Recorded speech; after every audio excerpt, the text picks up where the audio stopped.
Il n'y a rien qui justifie qu'on ne soit pas là, on dirait. Hein, la situation est toujours plus que catastrophique à Gaza. Le pire, vraiment, chaque semaine on dit la même chose, mais c'est le pire qui est en marche et qui ne s'arrête pas.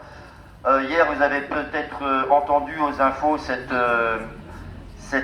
information, une étude du Lancet, donc organisme de recherche universel,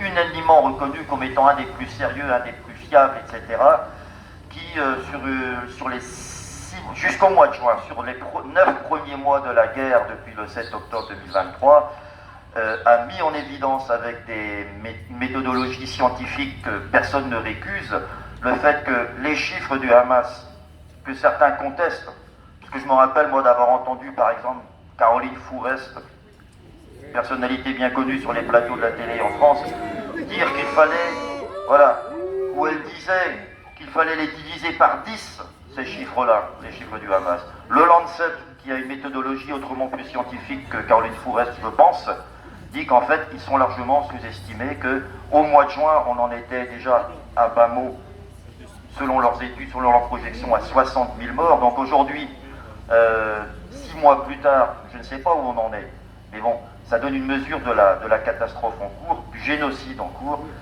et il ne parle là que des morts. C'est un travail sur le nombre de morts, ça ne dit rien sur le nombre de victimes, des amputés, polyamputés, des gens qui meurent de maladies parce qu'on ne peut plus les soigner, les gens qui meurent de faim, les gens qui meurent, les bébés qui meurent de froid, on en a parlé ici, et le traumatisme insupportable d'une population qui est enfin, de 2,3 millions c'est 2,3 millions de victimes au moins, on peut le dire comme ça. Rapporté à la population française, je vous laisse faire le calcul, c'est effrayant. Et ça continue à se passer sous nos yeux et dans un silence de plus en plus assourdissant de la part de nos dirigeants. Voilà, je vais laisser la parole à Claire qui va lire un texte qu'on a trouvé très intéressant, qui s'intitule Un abîme moral. Je vais la laisser présenter le texte et puis après on reviendra un petit peu sur l'actualité de Gaza. Donc c'est un texte d'un professeur du droit international, Rob Howes. Donc il enseigne à l'université de New York, il a aussi enseigné à Harvard, à la Sorbonne, à l'université hébraïque de Jérusalem et à Londres aussi. Et il parle d'un abîme moral, notamment au sujet des soldats israéliens. Donc voilà. Depuis octobre dernier, les preuves s'accumulent pour démontrer qu'Israël est en train de perpétrer un génocide à Gaza. Le génocide a une signification précise en droit international. La destruction intentionnelle d'un peuple, en tout ou en partie. L'héritage de l'Holocauste nous incite à considérer le terme génocide comme le terme ultime pour décrire une atrocité de ce type.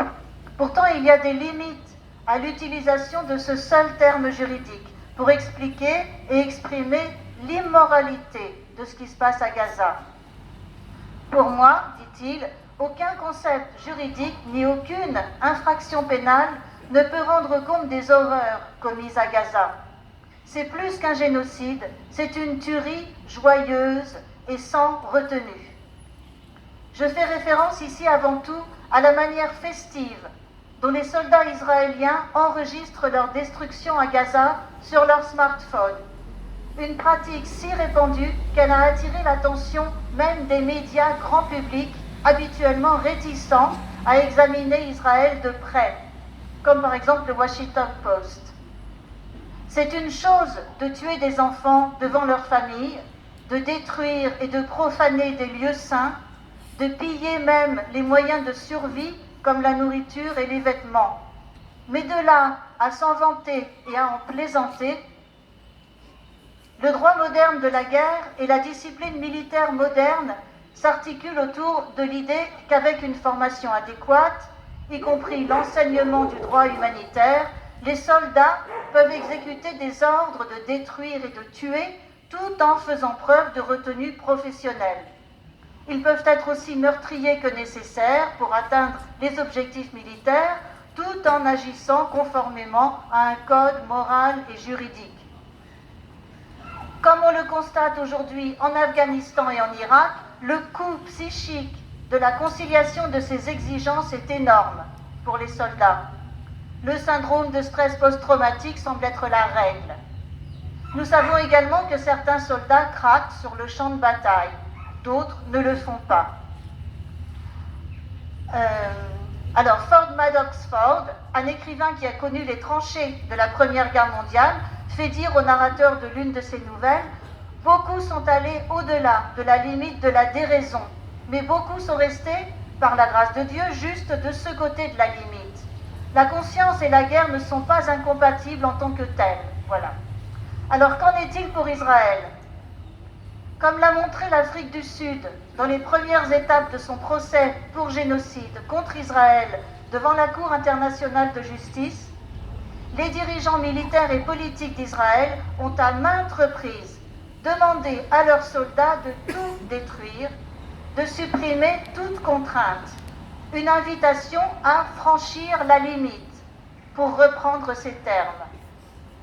Il ne s'agit donc pas seulement d'un génocide, mais aussi d'un légicide, c'est-à-dire de la destruction de la notion même des limites légales de la guerre, ainsi que la destruction massive de la vie morale des soldats, de leur âme et de leur conscience.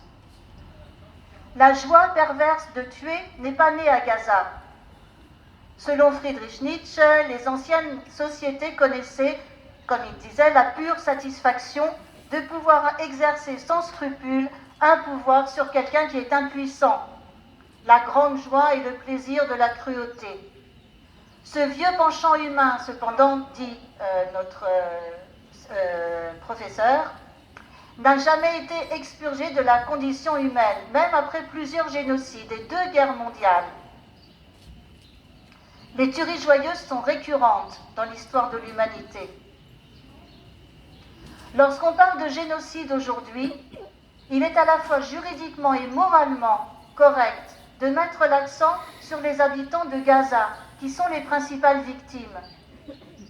Cependant, le préjudice causé au droit et à la morale par Israël va bien au-delà de ces victimes. Il a creusé un abîme moral qui n'a pas de nom juridique.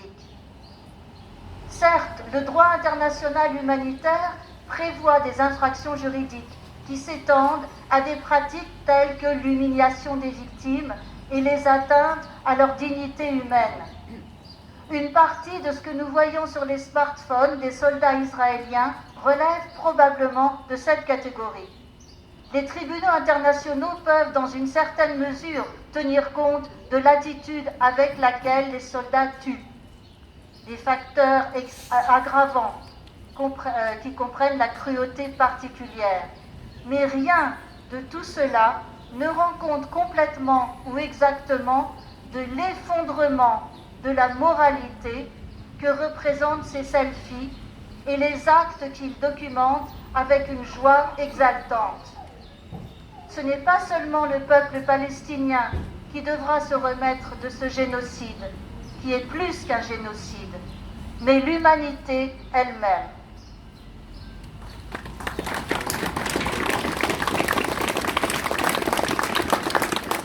Voilà. C'est l'humanité qui est en cause, effectivement. Je passe la parole à Marianne, donc, qui va lire un texte sur la destruction du système de santé, en fait, sur les alertes, les diverses alertes poussées par les diverses ONG, l'ONU, etc. Donc Marianne, qui est représentante de la LDH dans le Trégor, c'est ça ?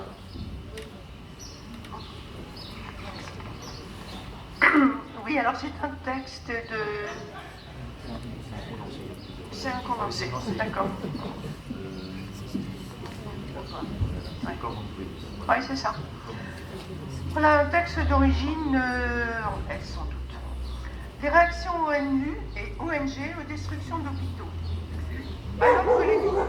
Alors que les forces israéliennes sont accusées de crimes de guerre, lors d'attaques contre plusieurs hôpitaux de Gaza ces derniers jours, je continue. C'est difficile. Ouais.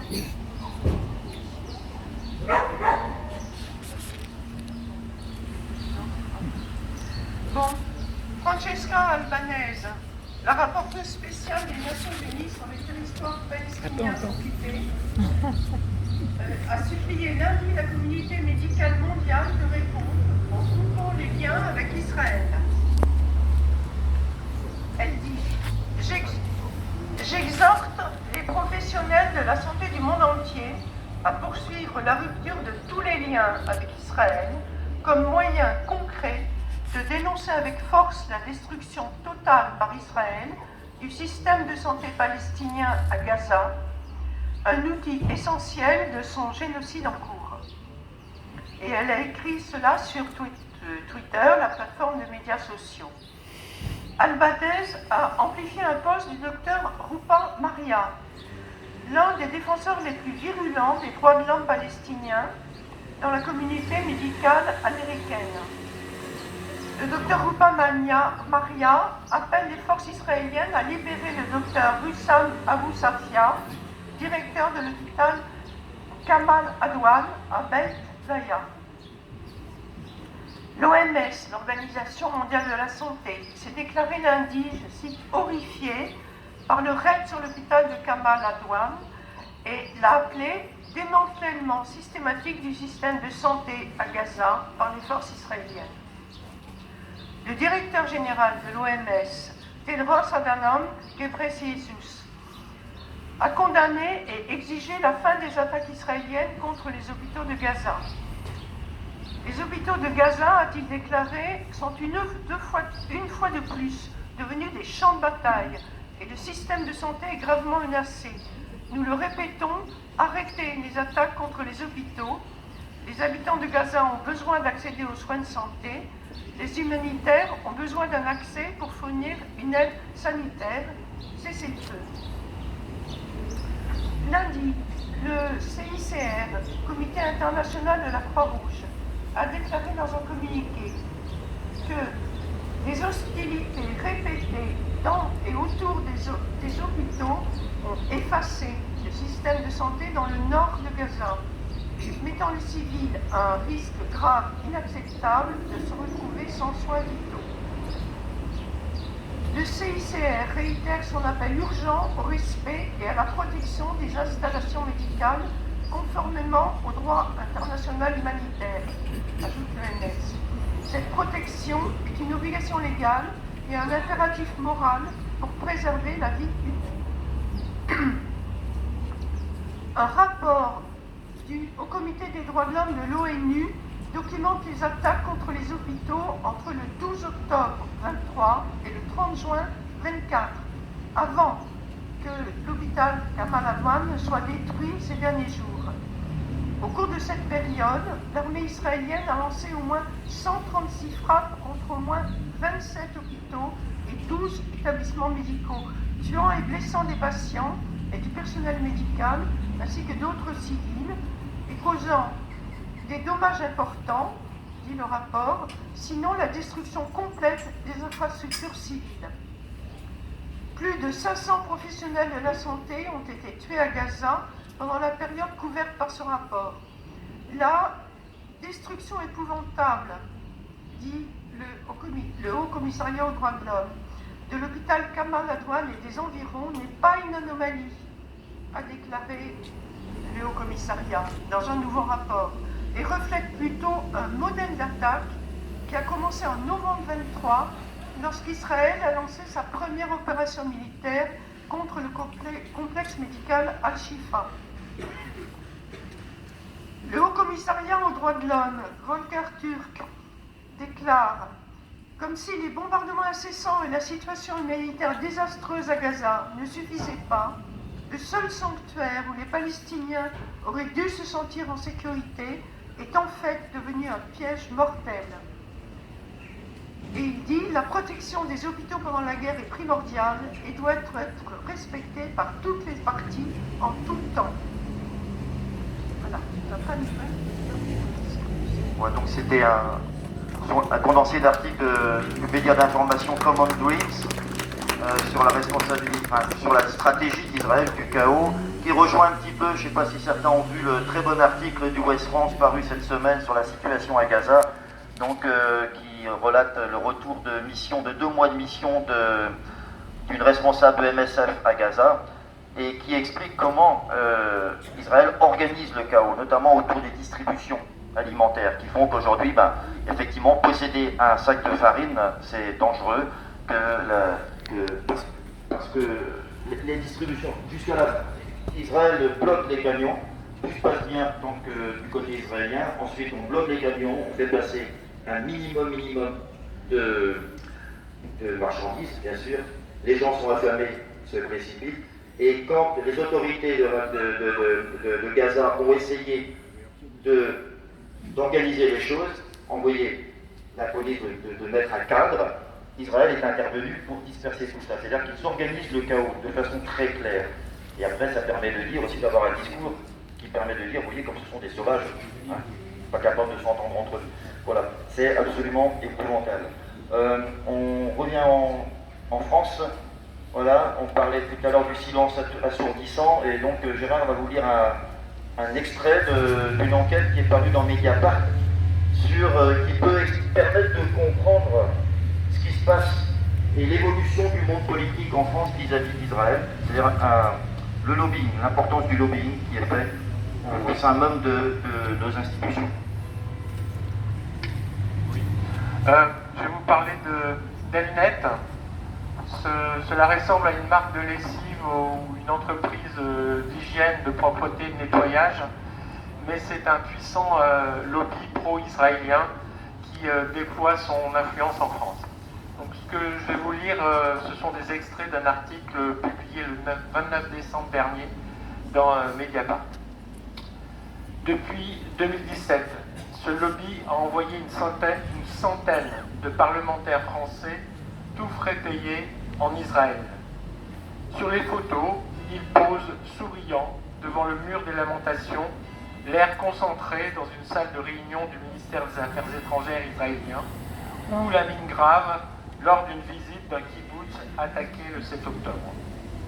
Ces images de députés français abondent sur le site Elnet, European Leadership Network.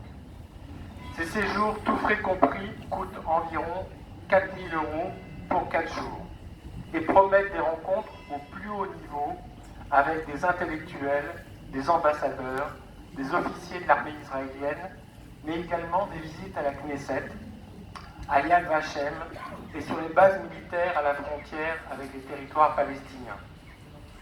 Je cite: « Par votre présence, vous contribuez au renforcement de la relation stratégique bilatérale entre deux pays qui partagent les mêmes valeurs et ont les mêmes ennemis. » Précise un mail envoyé à l'été 2021 à 34 sénateurs macronistes, LR, centristes et socialistes, à la veille de leur séjour, durant lequel ils ont pu rencontrer le numéro 2 du Mossad et Netanyahou lui-même.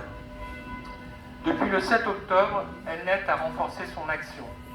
8 jours seulement après les massacres du Hamas, une délégation de 10 députés LR et Renaissance, ainsi qu'un certain Manuel Valls, tiens, le revoilà, ont visité une base militaire où reposaient 300 corps israéliens non encore identifiés, rencontré des familles d'otages et s'entretenaient avec des survivants hospitalisés. Elnet a précisé à cette occasion, je le cite, « Alors que l'attention médiatique se détourne vers les destructions infligées à Gaza, il est encore plus critique de montrer aux décideurs européens la réalité sur le terrain du point de vue israélien pour contribuer à maintenir le soutien nécessaire des alliés européens. » L'objectif est clair. En janvier 24, alors que le nombre de morts à Gaza frôlait les 25 000, 22 sénateurs de retour d'un voyage Elnet ont publié une tribune dans laquelle ils ont écrit, je cite encore, « Ce voyage a renforcé notre attachement à la société israélienne et notre conviction profonde qu'Israël est à l'avant-garde d'une guerre de la civilisation contre la barbarie. Créée en 2010, Elnet dispose également d'antennes en Belgique, au Royaume-Uni, en Allemagne ou en Italie. Elle a pris ses quartiers à quelques mètres seulement de l'Assemblée nationale, endroit stratégique pour une ONG qui déclare être financée à 100% par des contributions privées, mais qui a juste omis pendant des années, jusqu'à ce que le lièvre ne soit levé par Mediapart justement, de respecter la loi qui lui imposait de se déclarer à la haute autorité de la transparence de la vie, pour la transparence de la vie publique, comme groupe d'influence. C'est désormais chose faite, 5 jours après que Mediapart les a sollicités sur le sujet. Le 23 septembre dernier, Arié Ben-Semoun, président d'Elnet France, s'est félicité ouvertement de son influence sur le microcosme politique français et se déclare optimiste. Il a de quoi l'être. Je rappelle que l'immense majorité du Parlement français soutient Israël, on l'avait remarqué. C'est le résultat de décennies de travail et nous y avons pris plus que notre part, dit-il.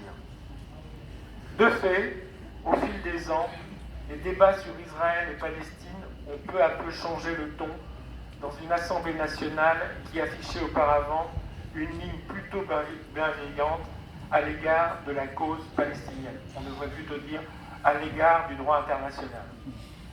2019, vote d'une résolution condamnant tout discours antisioniste au motif qu'il serait automatiquement antisémite. Réquisitoire en plein hémicycle contre l'avocat franco-palestinien Salah Hamouri. Démission du président du groupe France-Palestine après qu'il a été interdit de parole. Soutien inconditionnel à Israël décrété par la présidente Yael Braun-Pivet en 2023, vous en souvenez certainement. Voilà le résultat d'un groupe influent, lobbyiste Elnet. On se souviendra de ce nom-là. Voilà, c'est un travail efficace qui permet de mesurer le chemin parcouru. Alors à ce propos, je voudrais rendre hommage à François-Marcel Kahn qui est décédé il y a quelques jours à l'âge respectable de 95 ans et qui était un des premiers présidents de l'association France-Palestine Solidarité, grand militant des luttes anticoloniales depuis le Vietnam jusqu'à l'Algérie, en passant bien sûr par la Palestine, et qui en 2000 écrivait une tribune avec Ronnie Broman et Pierre Vidal-Naquet qui s'intitulait « En tant que juif », où il déniait, où il s'insurgeait plutôt du fait qu'Israël persiste à parler en leur nom. Et dénonçait bien sûr le fait que la simple critique, l'opposition au projet colonial d'Israël puisse se faire en leur nom. Aujourd'hui, on voit effectivement, grâce à ce lobbying dont on vient de parler, où on en est, hein, et qu'on en soit 25 ans plus tard obligé de se justifier systématiquement. Non, s'opposer à Israël, dire les choses, ça n'est pas être antisémite, hein, c'est se placer du côté du droit, de la justice, et pour revenir au premier texte, de l'humanité. Voilà, donc merci à vous d'être venus, on est encore une bonne centaine aujourd'hui. Il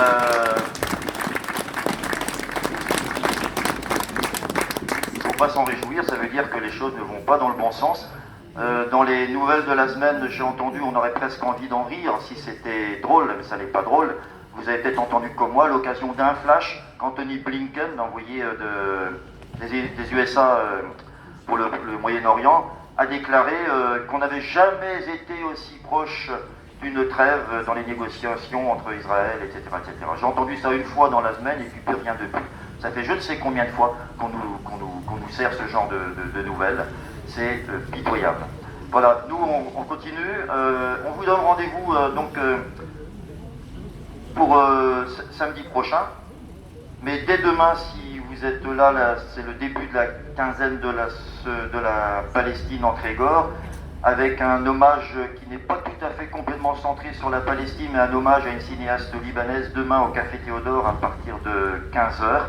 Hein, Jocelyne Sack, qui a travaillé sur le Liban, mais aussi bien sûr sur la Palestine, avec des films qui ont été tournés, qui ont une valeur historique, hein, qui vont aborder le sujet de la Palestine, mais dans les années 70-80. Donc voilà, c'est à partir de 15h, il y a une universitaire, Madame Rouxel, qui viendra présenter l'œuvre de Jocelyne Sack. Ensuite, ne manquez pas au Bas d'Adens, jeudi prochain, projection de Un voyage à Gaza, un film très récent, qui a été tourné, dont les images ont été tournées juste avant le 7 octobre 2023. Un film qui a reçu que j'ai pas vu encore, qu'on n'a pas vu, hein, qui a un très bon accueil, avec un débat avec Claude Léostic, qui est une grande militante de la FPS, ancienne présidente de la plateforme des ONG pour la Palestine, responsable des fameuses flottilles de la liberté qui ont essayé de desserrer le blocus à Gaza. Donc Claude Léostic viendra de Brest pour animer le débat suite au film jeudi prochain, 20h15 au Baladin. Et puis pour la suite du programme, eh bien, on est plein les poches là des programmes, on en a ici à distribuer, si vous voulez les distribuer. Ça continue avec du cinéma, conférence la semaine prochaine avec Agnès Levallois, le mercredi 22, Agnès Levallois de l'IREMO, Institut de recherche Méditerranée Moyen-Orient, qui vient de sortir le livre noir de Gaza. Voilà, et bien d'autres choses encore. Donc rendez-vous à très bientôt et merci d'être venus.